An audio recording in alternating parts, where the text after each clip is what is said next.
My name is Lucy, and I'm 30 years old. I work as an investment analyst, and I'm pretty good at what I do. Some might say I'm too careful with money, but that's just who I am. Growing up as the younger of two sisters taught me early on that if I wanted something, I'd have to work for it myself. My sister, Sarah, is 3 years older than me. She's always been the golden child in our family, the pretty one, the social butterfly, the one who could do no wrong in our parents' eyes. Don't get me wrong, I love my sister, but our parents' favoritism was pretty obvious from day one. It wasn't just about the money, it was about the expectations. They always expected Sarah to succeed effortlessly, while I was just there. Sarah married Tom right after college. He works in construction management, and they quickly started having kids. Now they have 3, Emma, 7, Lucas, 5, and little Joey, 2. They're sweet kids, but Sarah always complains about how hard it is to manage them in their rented apartment. As for me, I've been lucky in my own way. My best friend Jenny's parents own several properties, and they've been renting me a nice one-bedroom apartment at half the market rate for the past 5 years. They trust me, and I've never given them a reason not to. I've been saving money religiously since I started working. Living below my means, cooking at home instead of eating out, taking public transport when possible, all those small things add up. My colleagues often tease me about being too frugal. But I had a plan. I've always dreamed of having my own place, specifically a small country house. Working remotely became more common at our firm after the pandemic, and I only need to come to the office for important meetings. A peaceful place away from the city seemed perfect. Last week, I finally opened my savings account and really looked at the numbers. After years of careful planning and saving, I had enough for a down payment on a modest country house. I spent hours browsing real estate websites, looking at potential properties. Nothing too fancy, just a cozy place I could call my own. I was in the middle of browsing real estate listings when my phone rang. It was my mother, calling with her usual perfect timing. "Lucy, honey, don't forget we're expecting you for dinner on Saturday," she said, her voice carrying that subtle tone of command disguised as a reminder. "Sarah and Tom are coming with the kids. And please try to be on time for once." I arrived at my parents' suburban house at exactly 5:05 p.m. that Saturday. The driveway was already full. Sarah's minivan took up most of the space, forcing me to park on the street. Before I even reached the front door, I could hear the chaos inside. Emma and Lucas were probably chasing each other around the house, while little Joey added to the cacophony with his toddler squeals. "Lucy's here," Sarah announced as I walked in, barely looking up from where she was trying to convince Joey to eat his mashed potatoes. The kids barely acknowledged my presence, too caught up in their own world. Mom was in her element, fussing over everyone and everything.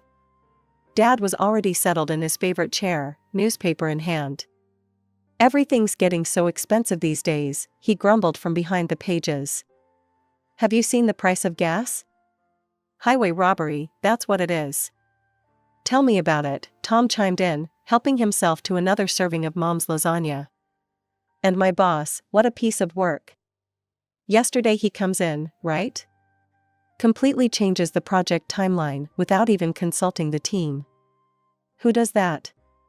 Sarah nodded sympathetically at her husband while wrestling with Joey's bib. "At least you get to leave the house. Try being stuck in a cramped apartment all day with these 3. I took advantage of the chaos to check my phone under the table. There was this perfect little cottage I'd been eyeing, 2 bedrooms, a spacious kitchen, and a gorgeous garden. The price was right in my range too. I was so absorbed in the photos that I didn't notice Mom watching me until she spoke up. "Lucy, what's so interesting on that phone? You've barely touched your food." All eyes turned to me, and I felt my cheeks warm slightly. I could have made up something about work, but for some reason, I decided to be honest. "Actually," I said, "I'm looking at houses. I'm thinking about buying one soon." The silence that followed was deafening. Even the kids seemed to sense something had changed. Sarah's fork stopped halfway to her mouth, and Tom's endless complaints about his boss died mid-sentence. Buying a house? Mom repeated, as if she hadn't heard me correctly. You? Well, yes, I said, already regretting my candor. I'm just looking at options right now, nothing definite. What kind of house? Sarah asked, her voice oddly sharp. Where? I haven't really decided yet, I said vaguely, trying to redirect the conversation. Hey, Mom, this lasagna is amazing. Did you change your recipe? But I could feel it, the wheels turning in their heads, the unspoken thoughts almost visible in the air. My parents exchanged one of their meaningful looks, and Sarah kept shooting glances at Tom. The usual dinner chaos resumed eventually, but something had shifted. The rest of the evening felt off-kilter, like everyone was playing their usual roles, but with their minds elsewhere. A week flew by, and I'd almost forgotten about the strange tension at the family dinner. Work kept me busy, and I spent my evenings researching mortgage rates and property taxes. I was in the middle of a Zoom meeting when my phone started buzzing with my mother's caller ID. I let it go to voicemail, but she called right back, 3 times. Finally, during my lunch break, I called her back, expecting some kind of emergency given her persistence. Lucy, finally, Mom's voice was bursting with excitement. I found the perfect house for you. You won't believe how perfect it is. Martha, you remember Martha from church? She told me about this listing in her neighborhood. It's absolutely ideal. I put down my lunch and pressed my fingers to my temple, already feeling a headache coming on. Mom, I haven't even asked for help finding a house. But she was already in full swing, impossible to interrupt. It has 4 bedrooms, no, 5. The master bedroom is huge, and there are these adorable children's rooms with built-in closets. Oh, and the backyard. There's already a playground installed, can you believe it? And the location is just perfect, walking distance to St. Mary's Elementary School and the public library. Mom, I finally managed to cut in. I appreciate you thinking of me, but that's not what I'm looking for at all. There was a pause on the other end. What do you mean? I took a deep breath, trying to keep my voice gentle but firm. I'm looking for something completely different. I want a small country house, something cozy just for me. I don't need multiple children's rooms or a playground. Don't be ridiculous, she said sharply. You can't just think about yourself. You need to plan ahead. This house is perfect, it's even on sale. Martha says the owners are motivated to sell quickly. I know what works for me, I said firmly. I want a quiet place in the countryside where I can work from home. That's what I'm looking for. She made a sound of displeasure in her throat. Well, don't come crying to me when you realize I was right. The line went dead. I stared at my phone, feeling a mixture of frustration and guilt. But I didn't have long to dwell on it because my phone buzzed with a message from Sarah. Hey sis, check this out. What followed was a barrage of links to real estate listings. Every single one was a massive family home in the city. 4 to 6 bedrooms, multiple bathrooms, huge yards, all near schools and parks. I quickly typed back, thanks, but I'm actually looking for something smaller in the countryside. Sarah's response was immediate, but these are such good deals. Look at this one, it even has an in-law suite. More links kept coming. During afternoon meetings, my phone kept buzzing with messages from Sarah. Each one was another house listing, each bigger and more family-oriented than the last. I stopped checking Sarah's messages after the 20th house listing. Instead, I called Amanda Chen, a realtor I'd found through positive online reviews. She had a reputation for really listening to her clients, which was exactly what I needed. I want something small and cozy, I explained. A country house, but not too far from the city. Good internet connection is a must since I work from home most days. Maybe a small garden where I could grow some herbs and vegetables. Budget? I told her my range, and her eyes lit up. I think I might have exactly what you're looking for. It just came on the market yesterday. Want to take a look this weekend? The house was about 40 minutes from the city, set back from a quiet country road. As soon as Amanda's car turned into the gravel driveway, I felt something click inside me. The house was perfect, a charming two-bedroom cottage with white siding and dark green shutters. A wraparound porch hosted 2 rocking chairs, and mature maple trees provided shade in the front yard. Inside, sunlight streamed through large windows into an open-plan living area. The kitchen was small but updated, with butcher-block countertops and new appliances. A wood-burning fireplace dominated one wall of the living room. Upstairs, there were 2 modestly sized bedrooms and a full bathroom with a clawfoot tub. But it was the sunroom at the back of the house that sealed the deal. Windows on 3 sides looked out over a well-tended garden with raised beds and a small greenhouse. The owner is motivated to sell quickly, Amanda mentioned as we stood in the sunroom. She's willing to offer a 5% discount for a fast closing. I didn't hesitate. I want it. The next week was a whirlwind of paperwork, mortgage applications, and negotiations. I put down a larger down payment than required to keep the monthly payments comfortable. Every night, I fell asleep looking at photos of my future home, imagining where I'd put my furniture, planning what I'd plant in the garden. When everything was signed and official, I felt like I was walking on air.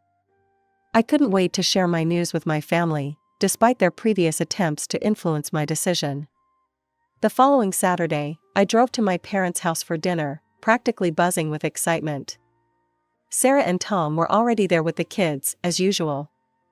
We settled in for dinner, and Mom served her traditional pot roast.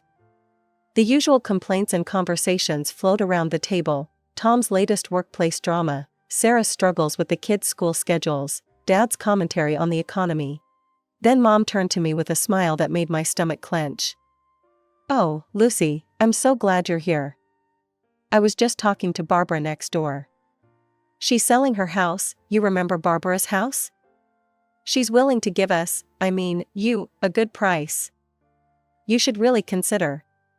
Actually, I interrupted, unable to contain myself any longer. I've already bought a house. The clatter of cutlery against plates came to an abrupt halt. Emma's cartwheel in the background stopped mid-turn. The silence was absolute. I took a deep breath and started describing my new home, my voice filled with enthusiasm despite the tension around the table. "It's this beautiful cottage about 40 minutes outside the city. 2 bedrooms, the most amazing sunroom, and there's even a small greenhouse in the backyard. The previous owner had these gorgeous raised garden beds, and..." "Are you out of your mind?" Dad's fist came down on the table, making the plates jump. I'd never seen him this angry before. Joey started crying at the sudden noise. What? I stammered, completely thrown by their reaction. "How dare you?" Mom's face had turned an alarming shade of red. "How dare you buy a house without consulting us first? After everything we showed you? All those perfect family homes we found?" I felt like I'd suddenly stepped into some bizarre alternate reality. "Why would I need to consult you about buying my own house with my own money?" "Because we had it all planned out." Mom was practically screaming now. "Barbara's house would have been perfect. Right here in the neighborhood, plenty of room for everyone." "Room for everyone?" I repeated slowly, feeling increasingly confused. "It's just going to be me living there." The silence that followed was deafening. Mom and Dad exchanged looks, while Sarah sat there with an eerily calm expression on her face. Tom was suddenly very interested in his plate. "Actually, Lucy," Mom said, in a tone that made my blood run cold, "the plan was for Sarah, Tom, and the kids to live there with you." I stared at her, waiting for the punchline. It didn't come. "I'm sorry, what?" I managed to choke out. Sarah nodded, as if this was the most natural thing in the world. "We're so cramped in that apartment, Lucy. It's really hard on the kids. Your house would have given us all the space we need." She smiled, like she was discussing borrowing a sweater. "And since we wouldn't have to pay rent or utilities, we could finally start saving some money." I looked around the table, from face to face, waiting for someone to crack a smile, to say "gotcha," or burst out laughing. But all I saw were dead serious expressions. Dad's stern disapproval. Mom's righteous anger. Sarah's entitled expectation. Tom's awkward avoidance. I struggled to form words. You all just assumed I would buy a house for Sarah's family to live in? Well, of course. Mom threw up her hands. That's what family does. We help each other. Help each other? I repeated incredulously. This isn't helping, this is expecting me to provide housing for 5 people without even asking me. You're being selfish, Sarah said, her calm facade cracking slightly. You know how hard it is for us in that tiny apartment. Emma and Lucas have to share a room, and Joey's crib is in our bedroom. It's not fair to the children. I felt like I was drowning in crazy. The room seemed to spin a little as the full impact of their expectations hit me. They had all sat there, for weeks, planning out my future, deciding how I should spend my money, without ever once considering what I wanted or even thinking they should ask me about it. You need to cancel this ridiculous purchase immediately, Mom demanded, her voice sharp with authority. Call your realtor first thing Monday morning. Barbara's house is still available, and it's perfect, right here in the neighborhood, close to all the good schools and kindergartens. No. I stood up from the table, my chair scraping against the floor. The word came out stronger than I expected, fueled by decades of pent-up frustration. The dining room erupted into chaos. Mom jumped up from her chair, waving her arms. Dad's voice boomed over everyone else's. The kids started crying, picking up on the tension in the room. But we'll be so cramped, Sarah wailed, as if she hadn't heard me at all. Do you know how hard it'll be to get the kids to school from all the way out there? Emma has ballet on Tuesdays, Lucas has soccer on Thursdays. I spun to face my sister, something inside me finally snapping. You're not going to be cramped anywhere, because you're not living in my house. None of you are, ever. Is that clear enough for you? The room fell silent. They all stared at me like I'd grown a second head. The entitled shock on their faces was almost comical. Lucy, Mom gasped, clutching her pearls. How can you be so cruel to your own sister? I grabbed my purse and headed for the door, their voices rising again behind me. I couldn't listen to another word. I got in my car and drove home in a daze, their screams still ringing in my ears. Sitting alone in my apartment later that night, memories started flooding back. Christmas, 1999, Sarah got the expensive American Girl doll she wanted, while I received the knockoff version from the discount store. They look exactly the same, Mom had said, but they didn't. Our 16th birthday, Sarah had gotten a brand new Volkswagen Beetle when she turned 16, complete with a big red bow on top. I got Dad's old Honda with 150,000 miles on it and a tendency to break down. High school graduation. Sarah's graduation party was a catered affair in the backyard with a hired DJ and custom decorations. Mine was a quiet family dinner because we had too many expenses that month.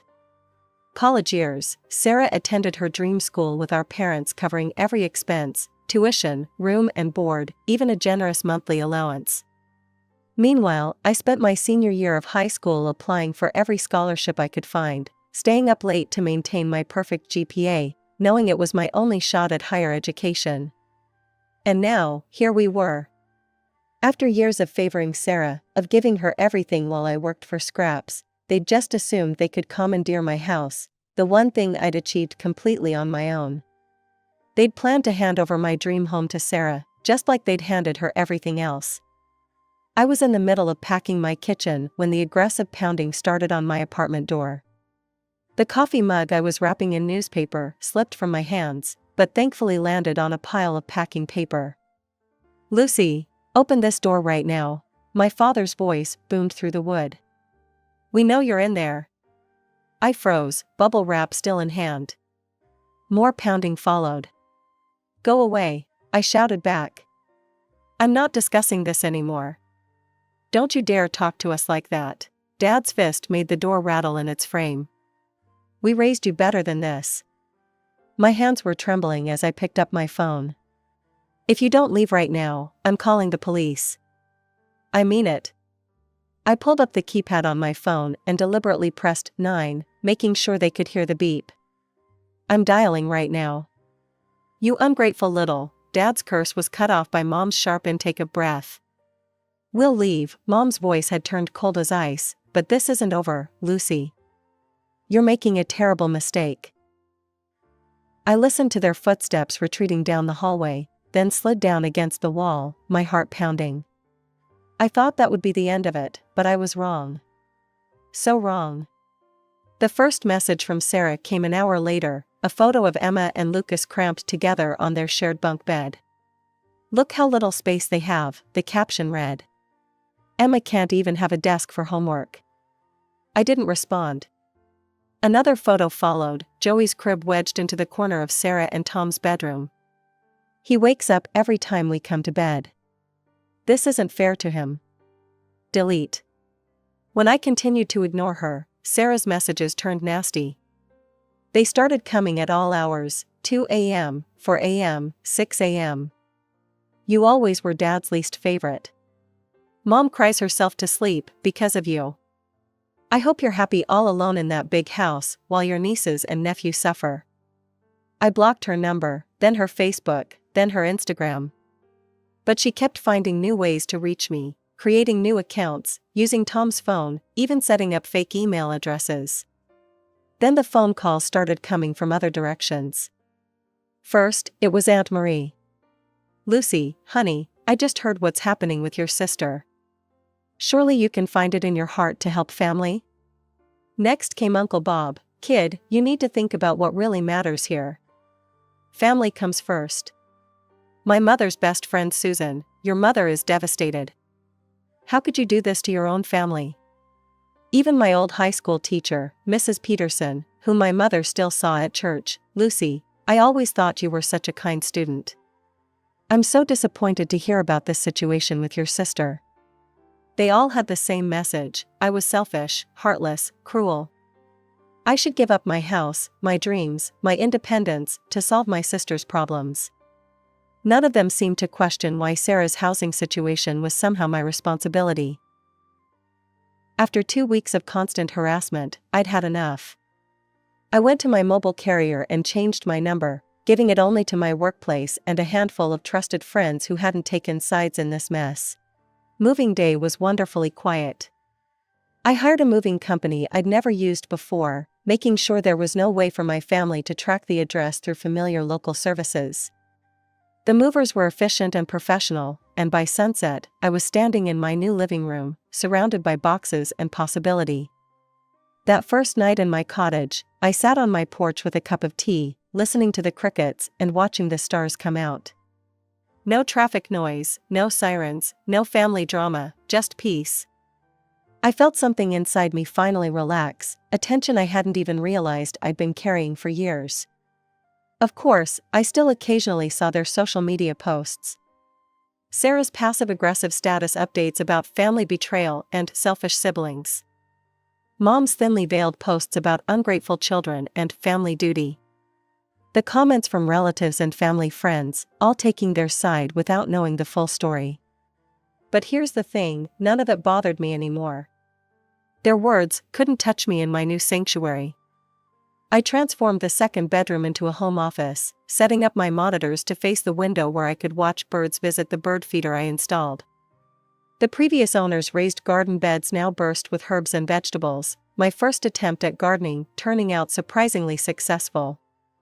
The greenhouse became my weekend project, slowly filling with plants that made the space feel alive and vibrant. My work productivity actually improved without the constant family interruptions. My boss noticed and gave me more responsibility, along with a raise. I started taking online courses in investment strategy, expanding my expertise without anyone telling me I was wasting my time or should be focusing on finding a husband instead.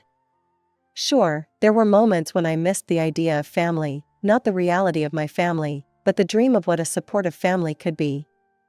Those moments usually passed quickly when I remembered the peace I'd gained in exchange. I made new friends in the area, other professionals who worked remotely, a local gardening group that met monthly, neighbors who respected boundaries and didn't feel entitled to my space or time. None of them knew my family history, and I preferred it that way. They knew me as I am, not as the person my family tried to force me to be. The funny thing is, I'm probably being more true to my parents' original dreams for their daughters than Sarah is. They raised us to be independent, successful women, they just never expected me to be the one who actually did it. And they certainly never expected me to be independent from them too. Sometimes the best family you can have is yourself, at least until you choose to add to it on your own terms, in your own time, in your own way. And that's more than enough for me.